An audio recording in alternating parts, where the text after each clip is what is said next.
Kak Olive, hari ini IHSG turun signifikan dan banyak saham yang ARB. Apakah kita perlu khawatir dengan kondisi saat ini? Oke, jadi memang hari ini IHSG itu turun 1% ya, cukup dalam. Jadi apa sih penyebabnya? Banyak faktor. Pertama, faktor global. Memang beberapa bursa di dunia juga mengalami koreksi, terutama bursa Amerika di Jumat kemarin, S&P 500 dan juga Nasdaq turun signifikan. Untuk sentimen dalam negeri sendiri, kita itu mau ada pengumuman rapat Dewan Gubernur Bank Indonesia.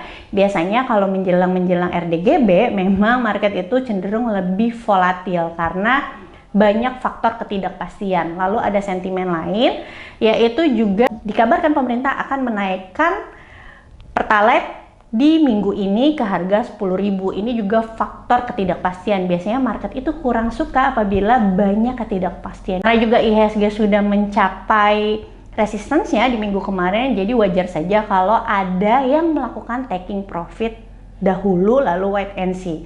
Tapi sebenarnya teman-teman, kalau teman-teman lihat ya, dari Jumat kemarin sudah ada isu-isu Pertalite akan dinaikkan, justru asing itu melakukan net buy sebesar 900 miliar dan juga di hari ini melakukan net buy sebesar 900 miliar di saham-saham blue chips. Jadi justru hari ini yang banyak melakukan penjualan adalah investor-investor domestik seperti itu. Apakah ini perlu dikhawatirkan?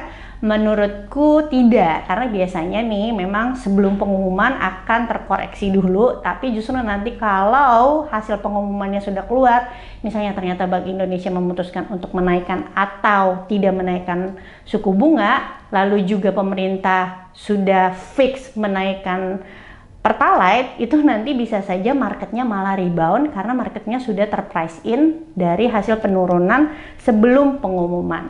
Jadi menurut aku pribadi, kondisi saat ini kalau misalnya masih ada penurunan beberapa hari ke depan, justru bisa jadi kesempatan untuk kamu masuk ke saham-saham yang lagi kamu incar dari kemarin-kemarin, tapi nggak bisa masuk karena harga sahamnya lagi naik. Selama perusahaannya bagus, kinerjanya bagus, lalu juga valuasinya tidak mahal. Sekaligus nih teman-teman, aku mau jawab pertanyaan dari beberapa teman-teman followers yang DM aku terkait saham BBRI dan juga Friend. Untuk BBRI banyak yang menanyakan kenapa BBRI itu cenderung lagging harga sahamnya dibanding BBCA. BBCA sendiri harga sahamnya sudah kembali ke 8.000, tapi BBRI itu belum kemana-mana. Jadi BBRI sendiri memang 1 bulan terakhir itu dijual asing. Rumornya adalah karena bobotnya itu dikurangi di MSCI. Tapi apakah ini sesuatu yang tidak baik? Menurutku enggak. Sudah biasa asing keluar masuk di saham-saham blue chips.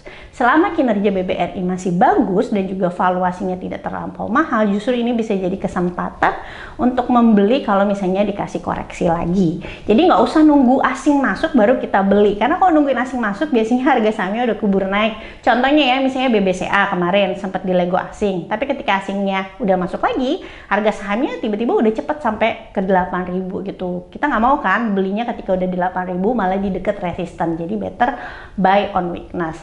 Nah, kalau misalnya untuk Friend sendiri, ada yang nanya sama aku kenapa hari ini Friend ARB terus juga penurunannya belakangan ini sudah 15%. Ya wajar aja karena kemarin kenaikannya itu sudah cukup signifikan. Jadi mungkin ada yang taking profit dulu. Kalau ditanya di mana area masuknya, jadi memang hari ini Friend sendiri berada di area support, tapi kalau besok ternyata jebol dari support, maka penurunan selanjutnya bisa ke area 90 sampai 92. Ini adalah support dari trendline uptrendnya Friend. Disclaimer on ya teman-teman, ini hanya pandangan pribadi, bisa jadi benar, bisa juga salah. Jadi itu aja jawaban dari aku. Terima kasih atas pertanyaannya.